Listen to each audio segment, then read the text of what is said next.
제3절 창조 목적 1.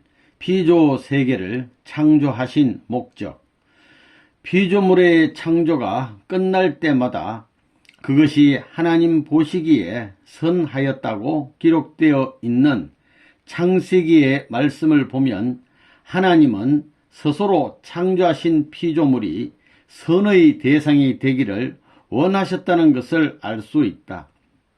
이처럼 피조물이 선의 대상이 되기를 원하신 것은 하나님이 그것을 보시고 기뻐하시기 위함이었다. 그러면 피조물이 어떻게 되어야만 하나님이 가장 기뻐하실 수 있을 것인가?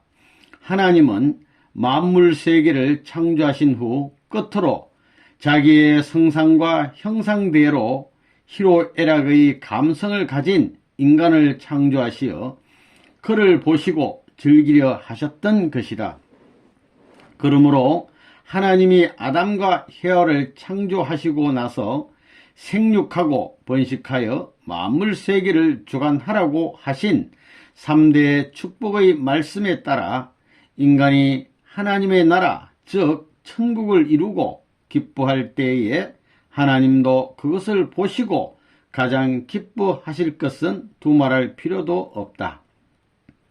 그러면 하나님의 3대 축복은 어떻게 하여서 이루어지는 것인가? 그것은 창조의 근본 기대인 사위 기대가 이루어진 터전 위에서만 이루어질 수 있는 것이다.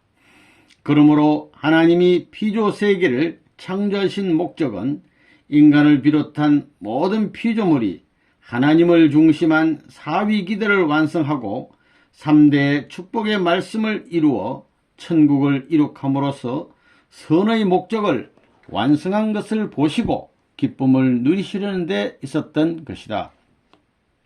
그러므로 인간을 중심한 피조 세계가 존재하는 목적은 하나님에게 기쁨을 돌려드리는 데 있다. 그리고 모든 존재는 이중 목적을 지닌 연체인 것이다. 위에서 논술한 바와 같이 모든 존재의 중심에는 성상적인 것과 형상적인 것의 두 가지가 있기 때문에 그 중심이 지향하는 목적에도 성상적인 것과 형상적인 것의 두 가지가 있어서 그것들의 관계는 성상과 형상과의 관계와 같다. 그리고 성상적인 목적은 전체를 위한 것이고 형상적인 목적은 그 자체를 위한 것이어서 전자와 후자는 원인적인 것과 결과적인 것, 내적인 것과 외적인 것, 주체적인 것과 대상적인 것의 관계를 가지고 있는 것이다. 그러므로 전체적인 목적을 떠나서 개체적인 목적이 있을 수 없고 개체적인 목적을 보장하지 않는 전체적인 목적도 있을 수 없다. 따라서 삼라만상의 피조물은 이러한 이중 목적에 의하여 얽혀있는 하나의 굉대한 유기체인 것이다. 2. 하나님의 기쁨을 위한 선의 대상. 하나님의 창조 목적에 관한 문제를 더 상세히 알기 위하여는 우리는 어떠한 상태에 있을 때에 기쁨이 생기느냐 하는 문제를 먼저 알아야 한다. 기쁨은 독자적으로는 생기지 않는다. 무형이거나 실체거나 자기의 성상과 형상대로 전개된 대상이 있어서 그것으로부터 오는 자극으로 말미암아 자체의 성상과 형상을 상대적으로 느낄 때 비로소 기쁨이 생기는 것이다. 하나의 예를 들면 작가의 기쁨은 그가 가지고 있는 구상 자체가 대상이 되든가 혹은 그 구상이 회화나 조각 등의 작품으로 실체화하여 대상이 되었을 때 그 대상으로부터 오는 자극으로 말미암아 자기의 성상과 형상을 상대적으로 느낌으로써 비로소 생기게 된다. 이에 구상 자체가 대상으로 서게 될 때에는 그로부터 오는 자극이 실제적인 것이 아니기 때문에 그로 인한 기쁨도 실체적인 것이 될 수 없는 것이다. 인간의 이러한 성품은 모두 하나님을 닮은 것이다. 그러므로 하나님도 그의 실체 대상으로부터 오는 자극으로 말미암아 자체의 본 성상과 본 형상을 상대적으로 느낄 때 비로소 기쁨을 누리시게 된다는 것을 알 수 있다. 사위기대의 터전 위에서 3대 축복에 의한 천국이 이루어지면 이것이 바로 하나님이 기쁨을 느끼실 수 있는 선의 대상이 되는 것이라고 우리는 앞서 설명하였다. 그러면 이것이 어떻게 되어 하나님의 기쁨을 위한 선의 대상이 되는가 하는 것을 알아보기로 하자. 하나님의 제1축복은 개성을 완성하는 데 있다. 인간이 개성을 완성하려면 하나님의 이성성상의 대상으로 분립된 마음과 몸이 수수작용을 하여 합성일체화함으로써 그 자체에서 하나님을 중심한 개체적인 사위 기대를 이루어야 한다.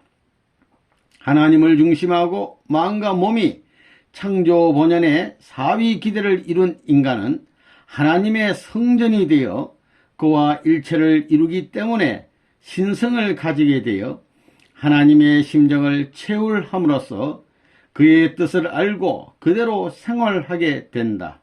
이와 같이 개성을 완성한 인간은 하나님을 중심한 그 마음의 실체의 대상이 되고 따라서 하나님의 실체의 대상이 된다. 이에 그 마음이나 하나님은 이러한 실체의 대상으로부터 오는 자극으로 말미암아 그 자체의 성상과 형상을 상대적으로 느낄 수 있기 때문에 기쁨을 누리게 된다. 그러므로 인간이 하나님의 제1축복을 이루면 그것은 하나님의 기쁨을 위한 선의 대상이 되는 것이다. 이와 같이 개성을 완성한 인간은 하나님의 희로애락을 곧 자신의 자체의 것으로서 느끼게 되어 하나님이 서러워하시는 범죄 행위를 할 수 없기 때문에 절대로 타락할 수는 없는 것이다. 다음으로 하나님의 제2축복을 이루기 위하여는 하나님의 이성성상이 각각 개성을 완성한 실체 대상으로 분립된 아담과 해와가 부부가 되어 합성일체화함으로써 자녀를 번식하여 하나님을 중심한 가정적인 사위 기대를 이루어야 한다. 이와 같이 하나님을 중심하고 사위 기대를 이룬 가정이나 사회는 개성을 완성한 사람 하나의 모양을 담게 되므로 이것은 하나님을 중심한 인간의 실체의 대상이요 따라서 하나님의 실체의 대상이 된다. 그러므로 인간이나 하나님은 이러한 가정이나 사회로부터 그 자체의 성상과 형상을 상대적으로 느끼게 되어 기쁨을 누리게 된다. 따라서 인간이 하나님의 제2축복을 이루면 그것도 또한 하나님의 기쁨을 위한 선의 대상이 되는 것이다. 다음으로 인간이 하나님의 제3축복을 이루게 되면 그것이 어찌하여 하나님의 기쁨을 위한 선의 대상이 되는가를 알아보기로 하자. 이 문제를 해명하기 위하여는 먼저 성상과 형상으로 본 인간과 만물 세계와의 관계를 알아야 한다. 하나님은 인간을 지으시기 전에 앞으로 창조하시게 될 인간의 성상과 형상을 형상적으로 전개하여 만물 세계를 창조하셨다. 그러므로 인간은 만물 세계를 총합한 실체상이 되는 것이다. 인간을 소우주라고 하는 이유는 바로 여기에 있다. 하나님은 하등 동물에서부터 점차적으로 기능이 복잡한 고등동물을 창조하시고 마지막으로 최고급의 기능을 가진 존재로 인간을 창조하셨다. 그러므로 인간에게는 어떠한 동물의 구조와 요소와 소성도 모두 다 구비되어 있는 것이다. 인간이 어떠한 동물의 소리도 다 낼 수 있다는 것은 곧 어떠한 동물의 발성기의 성능도 다 가지고 있다는 이야기가 되는 것이다.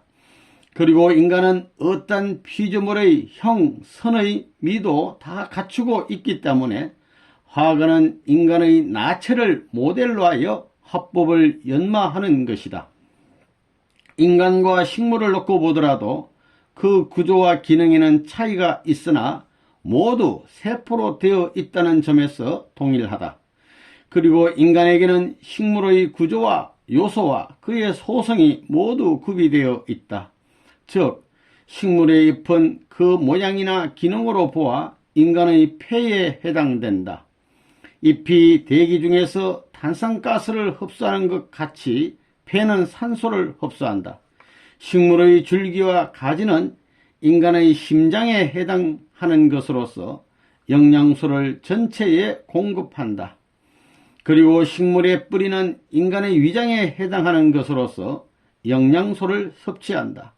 더 나아가 식물의 사관과 도관의 형태와 기능은 인간의 동맥과 정맥에 해당하는 것이다. 한편 인간은 물과 흙과 공기로 창조되었기 때문에 강물질의 요소도 가지고 있다. 지구도 인체 구조의 표시처로 되어 있는 것이다. 지구에는 식물로 덮인 지각이 있고 지층 속에는 지하천이 있으며 그 밑에 암청으로 둘러싸인 용암층이 있는데 이것은 마치 솜털로 덮인 피부가 있고 근육 속에는 혈관이 있으며 그 밑에 골격과 골격으로 둘러싸인 골수가 있는 인체의 구성과 흡사하다. 하나님의 제3축복은 만물세계에 대한 인간의 주관성 완성을 의미한다. 인간이 이 축복을 이루기 위하여는 하나님의 형상적 실체 대상인 인간과 그의 상징적 실체 대상인 피조세계가 사랑과 미를 주고받아 합성일체화함으로써 하나님을 중심한 주관적인 사의 기들을 이루어야 한다. 위에서 논한 바와 같이 만물세계는 어디까지나 인간의 성상과 형상을 실체로 전개해 놓은 그 대상이다. 그러므로 하나님을 중심한 인간은 그의 실체 대상인 만물세계로부터 오는 자극으로 말미암아 자체의 성상과 형상을 상대적으로 느낄 수 있기 때문에 기쁨을 누리게 된다. 그리고 하나님은 이와 같이 인간과 만물세계가 합성일체화하여 하나님의 제3대상이 된 피조세계로 말미암아 하나님 자체의 본성상과 본형상에 대한 자극적인 감성을 상대적으로 느끼심으로써 기쁨을 누리시게 되는 것이다. 인간이 이렇듯 하나님의 제3축복을 이루면 그것도 하나님의 기쁨을 위한 또 하나의 선의 대상이 되는 것이다. 이와 같이 하나님의 창조 목적이 이루어졌더라면 죄의 그림자조차 찾아볼 수 없는 그러한 이상세계가 지상에 이루어졌을 것이니 이러한 세계를 말하여 우리는 지상천국이라고 하는 것이다. 차후에 상세히 설명하겠지만 원래 인간은 지상천국에서 생활을 하다가 육신을 벗으면 그와 동시에 영계에 가서 자동적으로 천상천국의 생활을 하도록 창조된 것이었다. 위에서 설명한 바 모든 사실들을 종합하여 볼 때 천국은 하나님의 본성상과 본형상대로 개성을 완성한 인간 하나의 모양을 닮은 세계를 바란다는 것을 우리는 알 수 있게 된다. 인간에게 있어서 그 마음의 명령이 중추신경을 통하여 그의 사지백체에 전달됨으로써 그 인체가 하나의 목적을 지향하여 동하고 정하는 것과 같이 천국에 있어서는 하나님의 명령이 인류의 참부모를 통하여 모든 자녀들에게 전달됨으로써 모두 하나의 목적을 향하여 동하고 정하게 되는 것이다.